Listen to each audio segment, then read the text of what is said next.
इनके अलावा तमाम विधायक जो हैं वो यहाँ पर दर्शन करने के लिए आए हुए हैं।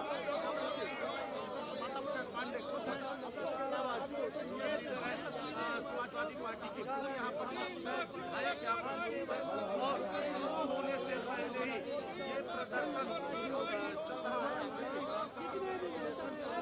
पहले ही ये प्रदर्शन चल रहा है।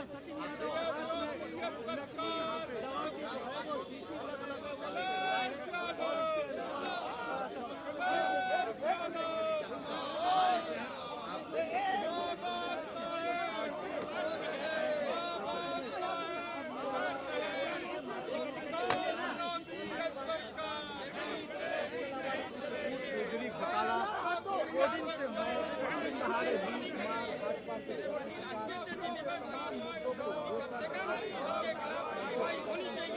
और यही जनता की मांग है कि आखिर वो बुलडोजर जो तमाम छोटी छोटी घटनाओं लोगों के घर उजाड़ दिए, उम्मीद और आशा की किरण नष्ट कर दी, से कम आज उस बुलडोजर की चाबी कहाँ पर विलुप्त हो गई है। जनता जवाब